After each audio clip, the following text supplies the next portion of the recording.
Olá, já parou para pensar que um parasita, um serzinho microscópico, pode nos contar uma história e tanto sobre a desigualdade social? Parece estranho, né? Mas hoje a gente vai mergulhar no trabalho de David Pereira Neves e ver exatamente isso. Como o mundo dos parasitas acaba sendo um espelho das estruturas do nosso próprio mundo. Olha só o nosso caminho. Primeiro, a gente vai dar uma olhada na grande teia da vida. Depois, vamos focar no mundo dos parasitas, para entender como eles funcionam. E no final, a gente amarra tudo isso conectando com a nossa realidade social. Vamos nessa. E tudo começa com essa ideia aqui, que é a base de tudo, né? O autor deixa bem claro, nenhum ser vivo é capaz de sobreviver e reproduzir-se independentemente de outro. Ou seja, na natureza a regra é a conexão. Ninguém é uma ilha. Simples assim. Então, para começar a entender essa conexão toda, vamos dar uma olhada na tal roda da vida. É uma metáfora, uma imagem que o autor usa para mostrar como, na natureza, tudo, inclusive a gente, está o tempo todo interagindo numa dança constante. Pois é, e é exatamente disso que a ecologia trata. Pensa nela como a ciência que estuda essas relações todas na natureza. Um estudo de como tudo está sempre se adaptando, mudando, nada fica parado, sabe? É um sistema vivo, em constante movimento. E essa imagem aqui, nossa, ela resume tudo perfeitamente. A gente é só uma pecinha nessa engrenagem gigante que é a vida. E entender isso, sabe? Entender qual é o nosso lugar nesse sistema todo é fundamental para a gente começar a pensar em saúde pública de um jeito muito mais completo, muito mais inteligente. Ok, então a gente já entendeu que tudo está conectado. Mas como é que essas conexões acontecem na prática? Existem, digamos assim, certas leis de convivência na natureza? E no fundo, essas relações se dividem em dois grandes grupos. De um lado, as chamadas associações harmônicas, que é quando todo mundo se beneficia, ou pelo menos ninguém se prejudica. E do outro lado, as desarmônicas. Aí a história é outra. Alguém sempre sai perdendo. E olha só, dentro desses dois grupos tem de tudo. Tem parcerias que são uma mão na roda, tipo mutualismo, tem a simbiose, que é quase um casamento, e tem o conflito direto, como o predatismo. Mas é aqui que a gente chega no nosso foco principal, o parasitismo. Ele é o exemplo clássico de uma relação desarmônica.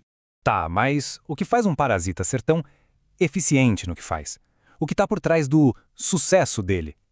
Bom, para entender isso, a gente precisa abrir um manual do parasita, a sua caixa de ferramentas evolutiva.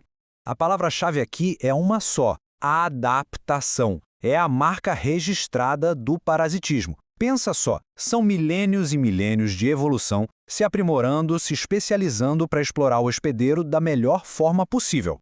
E essa adaptação é, primeiro, morfológica, ou seja, no corpo deles. É uma otimização incrível. O que não serve mais, joga fora. Tipo as asas de uma pulga. O que é super útil, aumenta. É o caso das ventosas para se prender ou de um sistema reprodutivo gigante. Mas o que é realmente impressionante são as adaptações funcionais e biológicas. A capacidade de reprodução é absurda. Eles produzem ovos aos milhares para garantir que a espécie continue. Alguns são até hermafroditas para facilitar o processo. Eles desenvolvem resistência contra o nosso corpo e até usam sinais do ambiente, como calor, para encontrar o próximo hospedeiro. É genial, de um jeito meio assustador, né? Ok, o parasita é super adaptado, cheio de truques. Mas e o hospedeiro? Qual é o preço que ele paga por essa hospedagem nada amigável? E aqui tem um ponto fundamental. Segundo o autor, a doença parasitária é, na verdade, um acidente. Pensa assim, o parasita não quer matar o hospedeiro. Seria burrice, né? É como queimar a casa em que se mora. A doença só acontece quando esse equilíbrio delicado entre os dois é quebrado. E quando esse desequilíbrio acontece, os estragos são variados. Tem a ação expoliativa, que é basicamente roubar nutrientes, roubar sangue. Tem a ação tóxica, liberando substâncias que fazem mal. A mecânica, que é literalmente obstruir um órgão. E a traumática, que é quando ele machuca os tecidos por onde passa. Bom, e é agora que a gente dá um zoom out. A gente sai do microscópio e olha para a sociedade. Como é que esse mundo dos parasitas se conecta com a doença e, principalmente, com a desigualdade social? Aqui está a grande sacada do autor. Ele diz que os parasitas são, ao mesmo tempo, causa e consequência do subdesenvolvimento. Aquele acidente biológico que a gente falou, ele deixa de ser um acidente e vira quase uma certeza em um cenário de pobreza, de falta de saneamento, de falta de educação. A desigualdade é o campo fértil perfeito para eles. E o Brasil é um exemplo gritante disso. Pensa na mudança drástica. Em 1940, a maior parte da população era rural. Hoje é o contrário, a esmagadora maioria vive em cidades. Essa urbanização rápida e desorganizada trouxe as chamadas doenças rurais para dentro das periferias, das favelas, criando o cenário ideal para a proliferação. E para ilustrar isso, o autor usa um esquema da OMS que mostra o ciclo vicioso da doença e da pobreza. Olha como funciona. Tudo começa aqui, com a baixa produção. Por quê? Porque as pessoas estão doentes, sem força para trabalhar. E se a produção é baixa, os salários são insuficientes. E um salário que mal dá para sobreviver leva aqui a uma nutrição deficiente e a uma moradia inadequada. E o resultado disso? O corpo fica mais fraco, com menos energia e muito mais vulnerável a mais doenças. E aí o ciclo se fecha. E pior, ele se retroalimenta. Mais doença significa que os poucos recursos que existem vão para o tratamento e não para a prevenção. E sem prevenção, o que acontece? Mais doença. E o ciclo recomeça, cada vez mais forte. É uma espiral.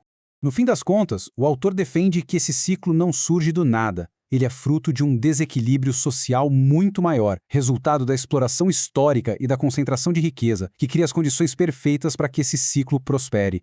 É como diz essa citação: a importância de um agente biológico como causador de doença está intimamente ligada ao status social do ambiente em que vive. Ou seja, no fim das contas, o parasita está só seguindo a biologia dele. O poder que ele tem para causar doenças em larga escala, quem dá somos nós, ao criar uma sociedade desigual. E isso nos deixa com uma pergunta para pensar, né? Se a doença, no fundo, é um desequilíbrio social, onde é que a cura realmente começa? Será que a resposta está só nos remédios ou na transformação da própria sociedade?